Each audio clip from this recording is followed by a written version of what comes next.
Bonjour. Citoyen TV, la chaîne de l'Afrique digne et de sa diaspora, vous présente les brèves.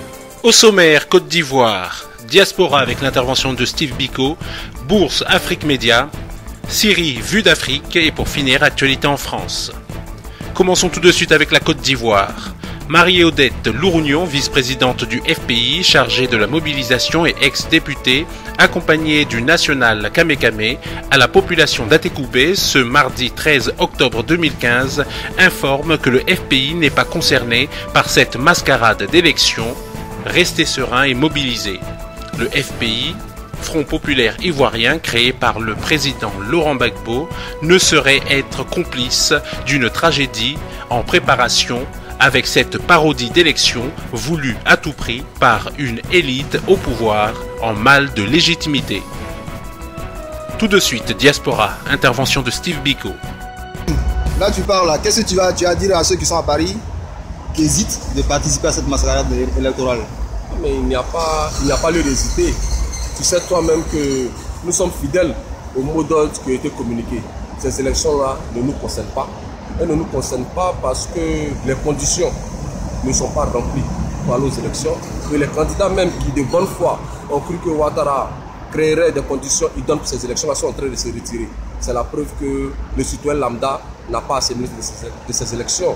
Avec l'insécurité que nous connaissons à Abidjan, le règne des dozos et des microbes, ces élections ne nous concernent pas. Le combat que nous menons avec les idéaux du président Laurent Gbagbo, c'est pour le droit de notre peuple à s'autodéterminer. Et ce combat-là ne peut pas s'arrêter avec ces élections-là, qu'elles se tiennent ou pas. Donc il faut que tout le monde continue la mobilisation, il faut qu'on reste debout et la victoire nous reviendra inéluctablement. Ok, merci. Mais pourquoi est-ce que votre ancien président Pascal Affi N'Guessan insiste à y aller? Qu'est-ce qui le motive autant? Vous savez, Pascal Affi N'Guessan aujourd'hui, il est dans un rôle d'escorter Ouattara. Il est dans un rôle d'escorter Ouattara et il joue bien ce rôle qui lui a été confié. Il fait croire que si les Ivoiriens veulent que Charles Blé Goudé soit libéré, si les Ivoiriens veulent que le président Laurent Gbagbo soit libéré, ils doivent voter pour lui. Et ce chantage-là, il est honteux parce que Affi a eu tout le temps de prouver qu'il se battait pour libérer le président Laurent Gbagbo. Et il n'a pas été capable de convaincre les Ivoiriens que son combat consistait dans la libération de nos illustres personnalités qui sont aujourd'hui enfermées. Donc c'est naturellement que les militants, non seulement du FPI, mais tous les partisans du président Laurent Gbagbo lui ont retiré sa confiance.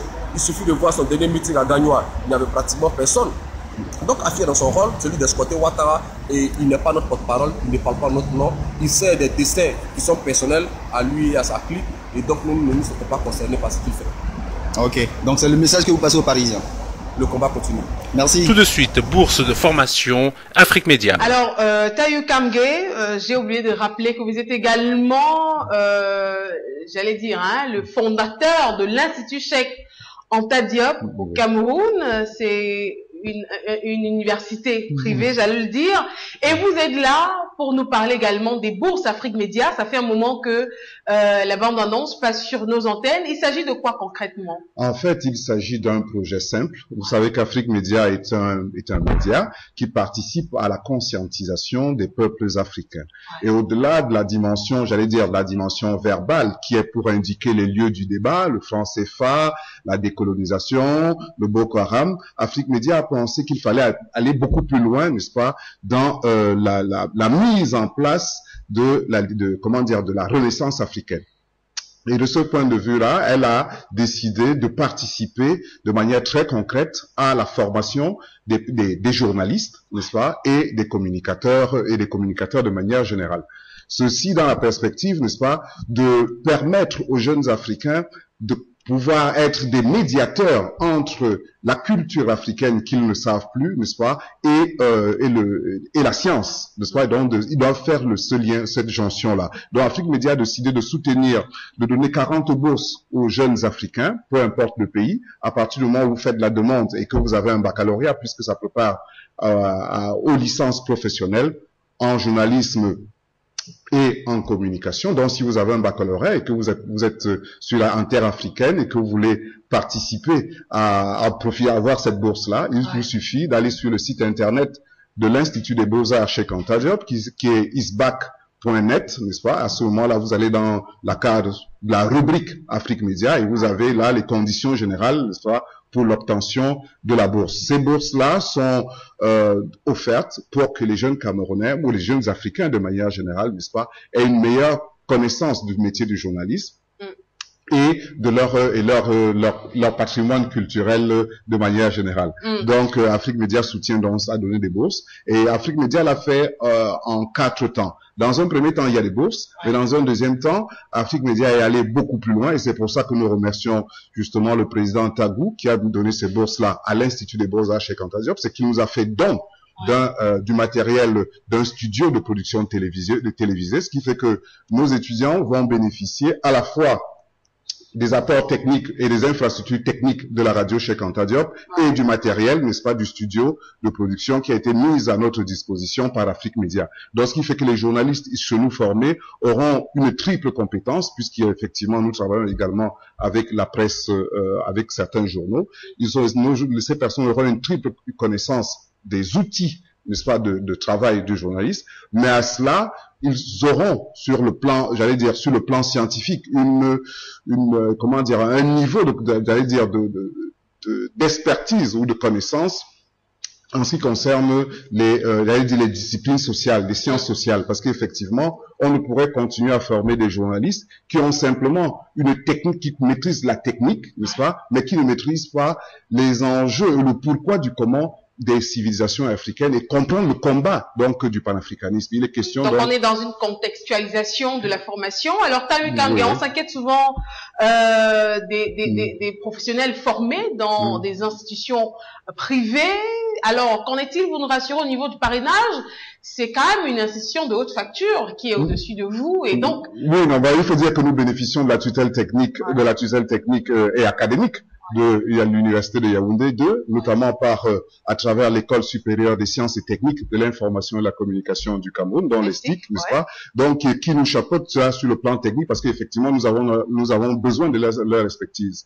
Bon, maintenant, à côté de cette expertise technique, nous avons, par le passé, du fait que nous sommes une école panafricaine, nous avons un corpus de sciences qui accompagne la dimension, j'allais dire la dimension théorique, la dimension professionnelle, pardon. Il y a ce package d'enseignement qui viennent de l'objectif est de former des journalistes panafricains, donc des personnes qui ont une connaissance intrinsèque de l'Afrique, de l'intérieur, non plus pour parler de l'Afrique de manière péjorative, n'est-ce pas, mais parler de l'Afrique de l'intérieur, connaissant les tenants et les aboutissements, n'est-ce pas, du combat de la libération. Parce qu'il est question pour nous de former des personnes qui puissent expliquer les enjeux de la libération aux peuples africains. Merci à vous, Tayu Kamge, pour cette présentation, pour les personnes désireuses de faire partie des privilégiés de cette bourse-là. Vous suivez tout simplement la bande-annonce qui passe avec les contacts. Oui, vous vouliez dire quelque chose? Justement au Tchad, n'est-ce pas? Je suis venu justement au Tchad rencontrer les jeunes Tchadiens qui voudraient faire cette formation-là. Et donc nous organisons une discussion entre le personnel de l'Institut des Beaux-Arts Cheikh Anta Diop qui s'est déplacé sur N'Djamena, avec les futurs, j'allais dire, les personnes qui demanderaient cette bourse-là. Donc cette discussion aura lieu au restaurant Sao, n'est-ce pas? Justement, le nom est à dessin. Tout de suite, la série Vue d'Afrique. Certains de nos compatriotes ont posé problème. Alors, quels sont les intérêts de l'Afrique et quelle doit être l'attitude de l'Afrique?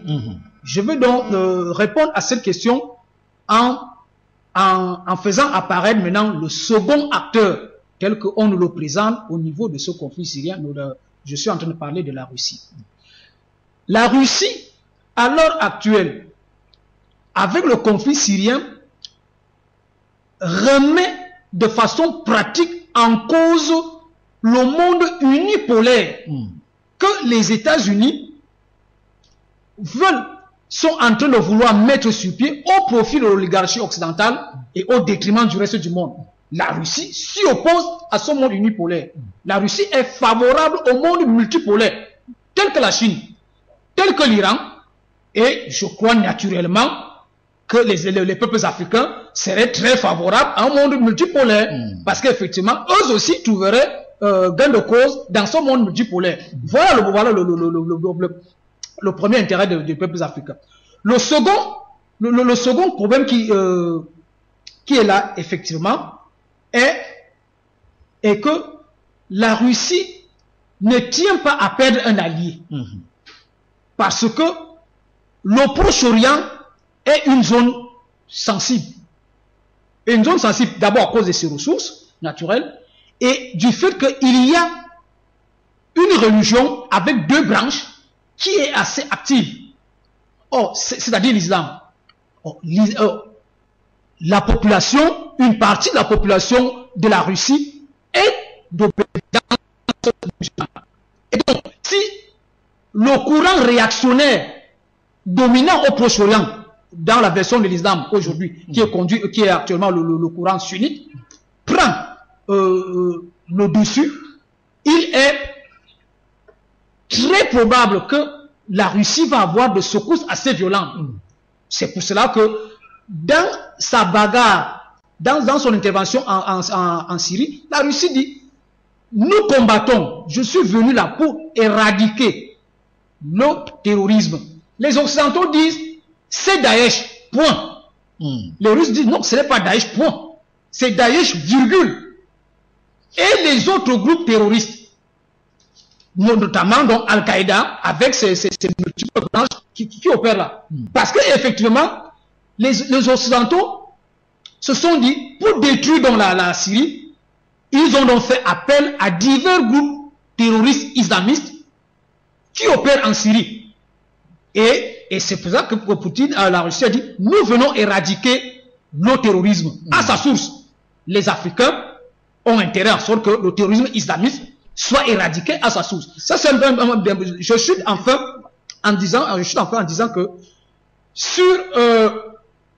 dans cette bagarre-là, il est nécessaire pour nous de se dire à court terme et à moyen terme qui peut me faire sortir de la suggestion économique, politique, culturelle et militaire à laquelle nous sommes soumis, nous peuples africains. Et vous répondez? À ce moment, je dirais, celui qui conteste l'ordre international actuel, qui me met en position de sujet ou d'esclave aujourd'hui, à ce moment-là, je m'allie à lui. Et celui, effectivement, donc, qui est en train de contester l'ordre international qui annihile la personnalité et l'émergence et l'épanouissement des peuples africains.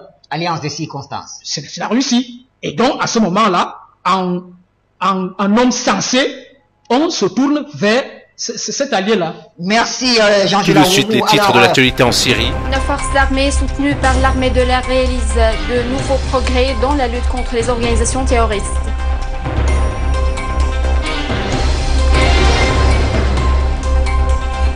Les forces irakiennes conjointes contrôlent des régions au nord-est du lac Thartar et purifient de vastes régions des frontières avec la Jordanie et l'Arabie Saoudite.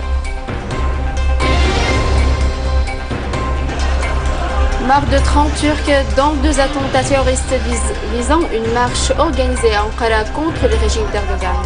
Et pour finir, actualité en France. À moins de 2 mois des élections régionales, la bataille fait rage à Paris. Valérie Pécresse semble tenir la corde, mais le socialiste Claude Barthelone n'a pas dit son dernier mot. Du côté des outsiders Valéran de Saint-Just et Nicolas Dupont-Aignan, la campagne s'intensifie. Alors que les négociations sur le traité de libre-échange entre l'Union européenne et les États-Unis doivent reprendre fin octobre à Miami, des dizaines de milliers d'Allemands se sont mobilisés à Berlin pour dénoncer cet accord. Les manifestants redoutent une dérégulation généralisée des marchés et une réduction du champ d'action des gouvernements au profit des multinationales.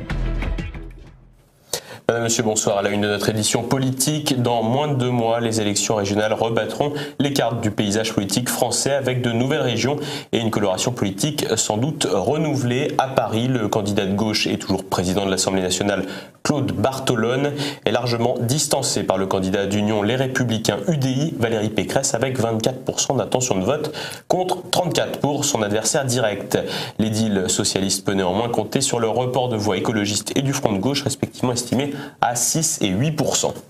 Citoyen TV, la chaîne de l'Afrique digne et de sa diaspora, vous a présenté les brèves.